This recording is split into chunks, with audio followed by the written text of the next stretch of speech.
Spoštovani gospod Presečnik, čestitke za izvolitev za podpredsedniško mesto slovenskega parlamenta. Dovolite, da vas vprašam, kako vidite delo novega vodstva državnega zbora v tem mandatu in zakaj se boste kot novi podpredsednik zavzemali? Kakšne bi bile vaše približno prednostne naloge? Ja, najprej hvala za čestitke, ampak treba je seveda takoj na začetku poudariti, da je to vodstvo bilo zbrano predvsem z namenom, da državni zbor sam sebe konstituira, da se državni zbor ustanovi, da izvoli predsednika in vsaj katerega od podpredsednikov in da na ta način omogoči začetek dela državnega zbora, kar je seveda predpogoj, da državni zbor sprejema kakršnekoli sklepe, kakršnekoli zakone, kakršnekoli ukrepe, ki so seveda nujni za to, da začnemo vleči to našo Slovenijo iz težav, v katerih je. Tudi v domačem okolju, kaj šele kot država, ki mora biti kredibilna tudi v Evropski uniji in pa v svetovnem merilu. Tako da v tej luči gledam tudi to moje izvolitev in seveda, dokler ne bo konstituirana koalicija, ki pač bo vladala v naslednjem obdobju, dokler ne bo imenovana vlada, torej takrat bo šele možno govoriti o dokončni varianti in torej celotnega vodstva državnega zbora, na eni strani predsednika in podpredsednikov državnega zbora in pa seveda vseh delovnih teles, vključno z predsedniki tudi posameznih odborov in komisij.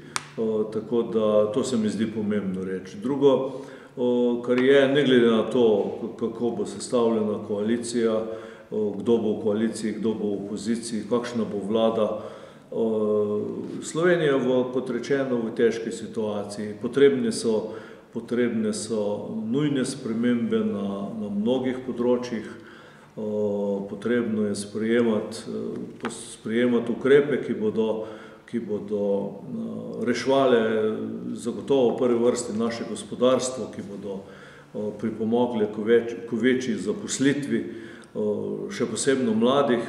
In to bo zagotovo prva naloga, tako vlade kot tudi državnega zbora. In vodstvo državnega zbora je tisto, seveda, ki lahko poleg poslanskih skupin pripomore, da bo delo v državnem zboru potekalo konstruktivno, da se bodo sicer na eni strani poslušala vsa mnenja vsakega posameznika in da bodo na koncu sprejete odločitve, ki bodo šle v smeri razvoja Slovenije.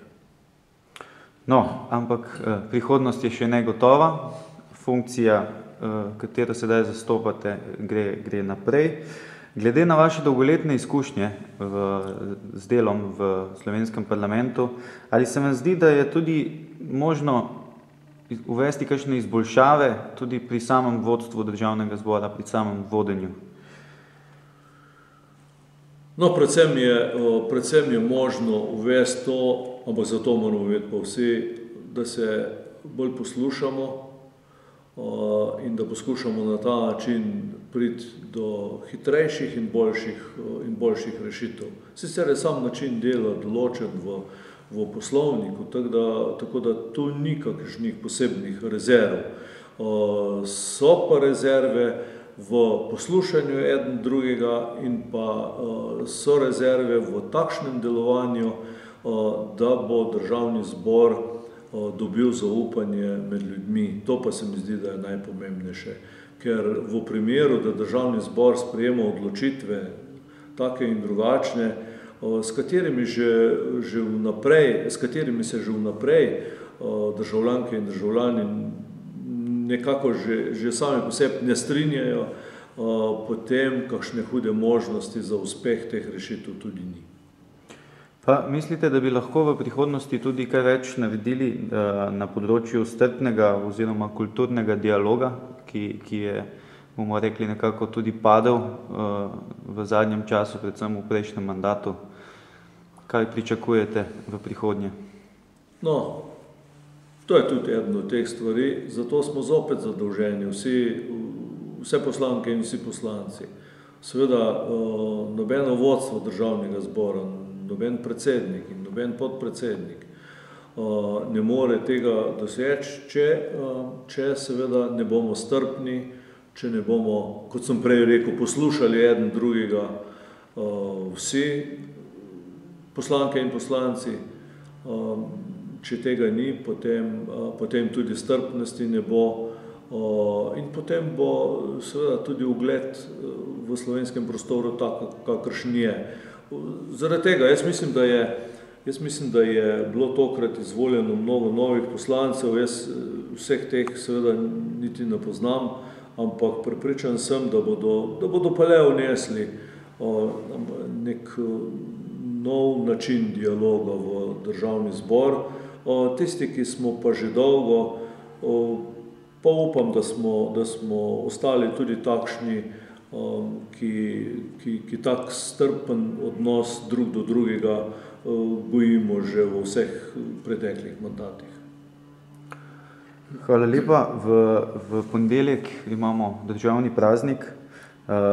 Kakšne so vaše misli ob teh zadnjih 20 let od osamosvojitve, pa kaj lahko pričakujemo v naslednjem letu? Zagotovo ne bo lahko. Ja, predvsem moramo biti Slovenci ponosni na to, da imamo svojo državo.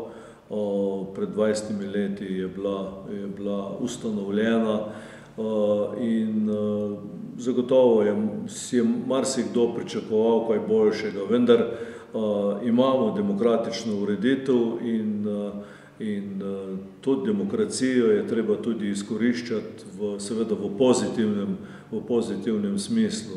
Ne glede na to, da smo trenutno seveda v globoki krizi, tudi Evropa je v takšni, tudi ves svet je v taki krizi, ampak torej vsake krize se je možno tudi marsikaj naučiti in iz te krize tudi izid z bogatimi izkušnjami in pelje državo naprej v smislu dobrega počutja vseh nas, ki živimo v tej državi in pa tisti, ki jih nam prihajajo. Tako da samostojna Slovenija zagotovo je garant za to, da nam je lahko v bodoče bolje.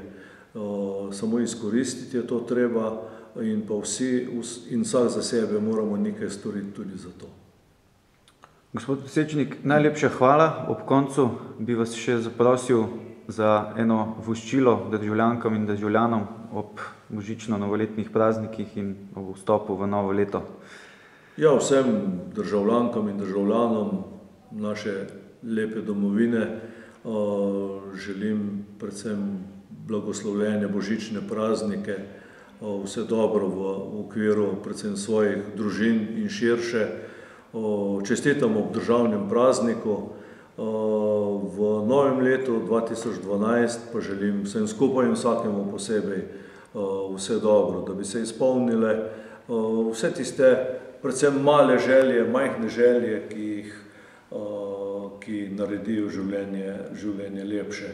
In če še enkrat ponovim, vsak za sebe mora tudi nekaj storiti za to. Najlepša hvala. Hvala lepa.